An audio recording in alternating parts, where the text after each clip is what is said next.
सोलन में स्वास्थ्य विभाग की मासिक समीक्षा बैठक आयोजित की गई, जिसकी अध्यक्षता मुख्य चिकित्सा अधिकारी डॉक्टर अजय पाठक ने की।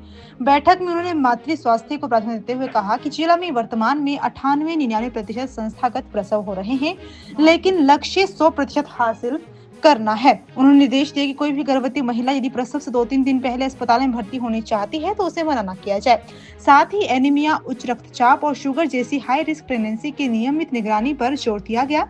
डॉक्टर अजय पाठक ने गैर संचारी रोगों के तहत 30 वर्ष से अधिक आयु के लोगों की हाइपरटेंशन व डायबिटीज की 100% स्क्रीनिंग सुनिश्चित करने के निर्देश दिए। उन्होंने कहा कि मरीजों को पूरे महीने की दवाइयां एक साथ दी जाए और समय पर फॉलोअप हो। इसके साथ ही झुग्गी झोपड़ियों और प्रवासी आबादी में टीकाकरण, कुष्ठ रोग की पहचान व उपचार तथा DVDMS पोर्टल के माध्यम से दवाइयों की उपलब्धता सुनिश्चित करने पर भी बल दिया। उन्होंने कहा कि स्वास्थ्य विभाग का लक्ष्य है कि मरीजों को अस्पताल परिसर में ही सभी सुविधाएं मिले और आपात स्थिति में बाहर से दवाइयां ना खरीदनी पड़े। आज हमारी मासिक रिव्यू बैठक चल रही है, जिसमें पिछले महीने के सारे किए गए कार्य का ब्यौरा लिया जा रहा है और आगे से कार्य को और सुदृढ़ बनाने के लिए निर्देश दिए जा रहे हैं। इसमें जो विशेष मुद्दे रहे, एक तो रहा मैटरनल हेल्थ का, कि इंस्टीट्यूशनल डिलीवरीज 100% होनी चाहिए। हमारी लगभग 98-99% इंस्टीट्यूशनल डिलीवरीज हैं। केवल कुछ एक डिलीवरीज हैं जो घर में कई बार कुछ कारणों से हो जाती हैं, लेकिन हमारा प्रयास ये है कि वो भी घरों में ना हो, सारी की सारी डिलीवरीज हॉस्पिटल्स में हों। तो इसके लिए निर्देश दिए गए हैं कि अगर कोई डिलीवरी से 2 दिन पहले, 3 दिन पहले, दर्द लगने से पहले भी कोई आके दाखिल होना चाहता है तो उसको मना ना किया जाए, उसको दाखिल कर लिया जाए।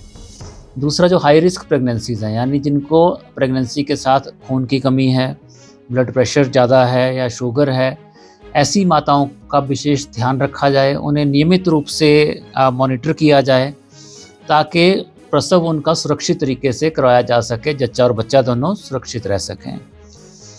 इसके अलावा NCD पे विशेष जोर दिया गया कि जो हाइपरटेंशन और डायबिटीज़ के पेशेंट्स हैं, जो भी हमारे गांव में हैं, उन सब की स्क्रीनिंग 30+ पॉपुलेशन की सारी की स्क्रीनिंग की जाए और स्क्रीनिंग के बाद उनका डायग्नोसिस किया जाए। और जो डायग्नोसिस के बाद पेशेंट जिनको इलाज दिया जाता है, उन्हें पूरे के पूरे महीने की दवाई दी जाए और 3 महीने में एक बार कम से कम डॉक्टर के पास जाके वो अपना फॉलोअप करवाएं और बाकी फॉलोअप चाहे सब सेंटर लेवल पे ही होते रहें।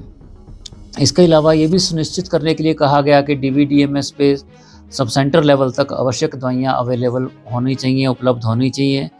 जिन दवाइयों की कमी पड़े उसकी वो लगातार इंडेंट करें, डिस्ट्रिक्ट स्टोर से ब्लॉक स्टोर में जाए और ब्लॉक स्टोर में PHC में और PHC से आगे वो सब सेंटर तक दवाइयाँ जाएँ।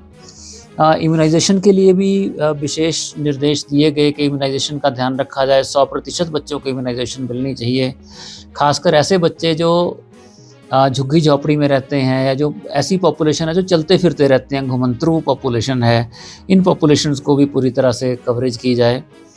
और लेप्रोसी के लेकर भी एक विशेष जोर दिया गया कि लेप्रोसी के लिए जागरूक रहें सब, और लेप्रोसी का अगर पेशेंट कोई है तो उसे ठीक समय पे ट्रीटमेंट पे शुरू किया जाए ताकि उसमें डिसेबिलिटी ना हो।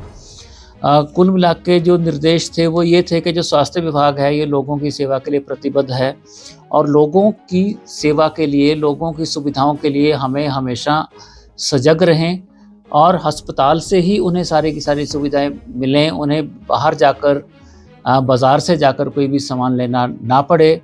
इमरजेंसी में तो बिल्कुल ही आवश्यकता ना पड़े कि वो बाहर जाकर कुछ चीज़ भी लें।